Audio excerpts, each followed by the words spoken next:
Zoom sur les marchés. En Éthiopie, les marchés sont un lieu central pour la vie sociale du pays.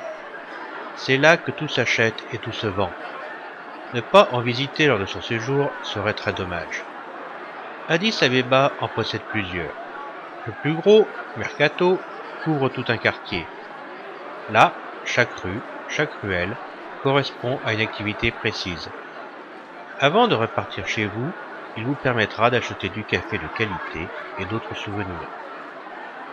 Ailleurs dans la ville, les marchés sont souvent sur des petites places en terre. Ils peuvent être éphémères, pour y vendre les animaux de sacrifice avant une fête religieuse, ou plus réguliers. Dans les grandes villes, la zone de marché est souvent une halle faite de quelques pieux et couverte de tôles. Vous serez surpris d'y découvrir toute la richesse agricole du pays. Qui imaginait, avant de venir, qu'on y trouve des oignons, des choux, des pommes de terre et bien d'autres légumes aussi. Et si la cuisine éthiopienne vous séduit, c'est aussi ici qu'il vous faudra venir pour acheter les vraies épices nécessaires, que ce soit le berberi ou le mitmita. Dans d'autres villes, le marché occupe une immense place, vide de toute construction. Les vendeurs étalent alors leurs marchandises sur une natte, à même le sol. Et ils se protègent du soleil avec de belles ombrelles colorées. Il est vrai que certains produits sont assez difficiles à vendre dans une halle. C'est ainsi le cas des animaux, car tous les marchés ont une zone pour eux. Cela vous permettra d'y admirer des zébus aux cornes impressionnantes, même s'il est peu probable que vous en rameniez un dans l'avion.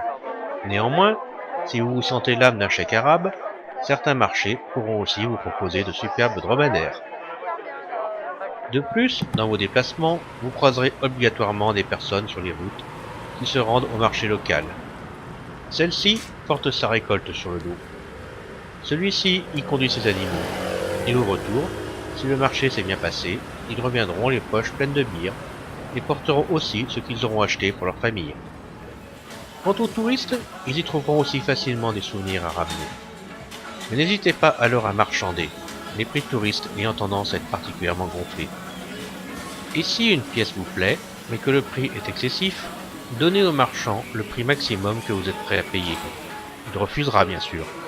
Alors partez, mais pas trop loin quand même. Une heure après, il ne sera alors pas rare que vous devriez venir vers vous pour accepter votre offre.